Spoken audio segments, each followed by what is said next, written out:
Allez, la légende, mais oui, encore une fois, Akwaba est bienvenue chez toi.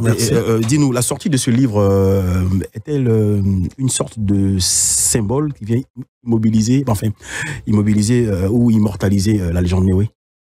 En partie, oui, mais c'est surtout une transmission. Ok. Je pense que, à mon âge, j'ai besoin de guider. Ok. C'est un devoir pour moi de guider les plus jeunes. Et dans ce livre, il y a beaucoup d'éléments. Beaucoup d'anecdotes aussi. Voilà. Certes, les anecdotes, mais surtout beaucoup d'éléments pour faire de la musique un vrai métier. Et je le recommande à tous les plus jeunes qui veulent se former, qui veulent embrasser ce métier de façon durable. Et il y a tous les ingrédients dedans pour faire ce qu'il faut pour évoluer dans la durée. Voilà. Ok. La légende, 36 ans de carrière, quels ont été pour toi les grands moments de cette belle carrière? Mais les grands moments, c'est déjà le début de ma carrière.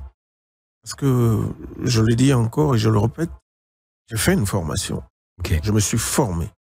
Et j'ai fait des émissions comme Podium. J'ai animé des bals de fin d'année. Tu étais dans beaucoup d'orchestres, les Génitaux. Les Génitaux, les pays et tout. Mais c'est surtout avec les Génitaux. On a longtemps travaillé. Et après cette formation-là, quand je me suis senti prêt, il fallait enregistrer un album. Okay. Mais c'était compliqué. Pourquoi? Il y avait un souci financier? Je cherchais un producteur. Okay. Parce qu'à l'époque, c'était pas si évident que ça. Il courait pas les rues? Les choses, ben oui. Ça. Et du coup, à un moment donné, au bout, parce que j'étais allé en France en 85, et c'est au bout de 4 ans, en 89, j'ai dû me prendre en charge.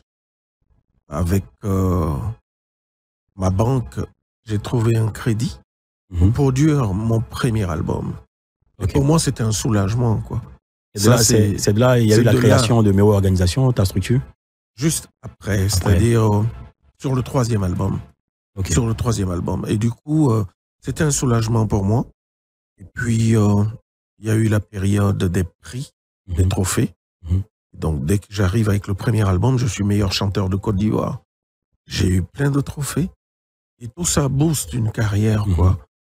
Pour quelqu'un qui a galéré et tout, quand il arrive à ce niveau-là, forcément, c'est un bonheur. Super. Allez, la légende, y a-t-il des choses aujourd'hui que la légende regrette? Dans quel domaine? Dans ta carrière, des choses que tu as voulu faire ou tu as voulu avoir ou qui n'ont pas été?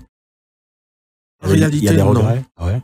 En réalité, non. Pourquoi? Parce que dès le début de ma carrière, j'ai opté pour la difficulté. Et je l'ai assumé jusqu'à aujourd'hui. Je pouvais faire du reggae. Justement, tu étais bon interprète reggae. Je faisais du reggae. Je pouvais faire du hip-hop. Je pouvais faire n'importe quel style de musique qui t'amène à l'international tout de suite. Ok. Mais non, j'ai décidé, de mon bilan fait à l'époque, de faire une musique typiquement ivoirienne. Parce que j'ai estimé que dans mon pays, on avait certes des musiques qui existaient, mais qui ne traversaient pas nos frontières. Ok. Ça restait entre nous ici. Entre le Gbegbe, le Ziglibiti, le Goli et tout ça. C'était un peu local. Il fallait faire en sorte que ça traverse nos frontières. Avec les mouchoirs? Mais c'est l'idée que j'ai eue. Okay. Et donc, quand j'arrive, je dis OK, je vais créer une musique. Parce que la Côte d'Ivoire est une plaque tournante. On a fait des grands musiciens. On a fait des Mori Kanté qui sont passés par ici. On a fait des Salif Keita qui sont passés par ici. Pour connaître leur tremplin. On a fait des personnes comme Lokwa Kanza. Lokwa Kanza, ils sont tous passés. Manu Dibango, ils sont tous passés par ici. Bonkana Maïga. Il y a eu énormément d'artistes qui ont connu leur tremplin dans notre pays. À partir du moment où on est une plaque tournante, mais pourquoi ne pas nous en servir nous-mêmes? Et c'est ce que j'ai fait. Avoir une identité musicale très forte. Voilà, j'ai créé le Zoblazo comme ça, en m'inspirant de folklore qui existait. Jolin Zema déjà, le groupe Akan après, et puis avec des déclinaisons sur les autres régions, comme sur Monogaga, comme plein d'autres morceaux. Ok. Aujourd'hui, si la légende Mewe n'était pas dans la musique, qu'est-ce qu'il allait faire? J'allais faire de la musique. Ouais. C'est ce qui me passionne le plus au monde.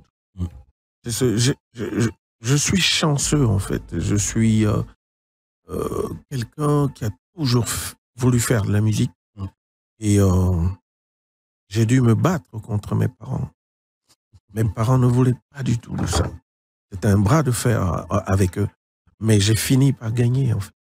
Aujourd'hui, tu es une légende. Et ma mère, aujourd'hui, elle est encore là. Mon père, malheureusement, non. Mais ma mère voit ce qui se passe. C'était mes premiers adversaires. Et je les comprends. Aujourd'hui, c'était avec leurs moyens, il faut instruire. Il faut amener un enfant à l'école. Au bout d'un moment, j'ai dit non, j'arrête. J'arrête parce que j'ai envie de faire un autre métier. Et ce métier-là, il faut que ça m'occupe 100%. C'est comme ça que je suis arrivé à la musique. Et je le regrette pas du tout. Super. Allez, mais la légende, bientôt, c'est l'anniversaire du décès de votre frère des XXL. Vous faites partie justement de ceux qui apprécient le grand talent qu'il fut. Vous continuez justement de le regretter? Absolument. Il est parti trop tôt. Il est parti trop tôt et c'est l'occasion d'en parler. Ça fera 20 ans cette année qu'il est parti. Quelque chose qui est prévu, une célébration, une activité? Oui, on va faire une activité à Bassam.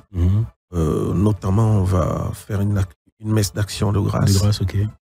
Faire un petit pèlerinage sur sa tombe. Ok. Et puis faire un repas en famille à la maison avec tous nos invités, quoi. Life Radio.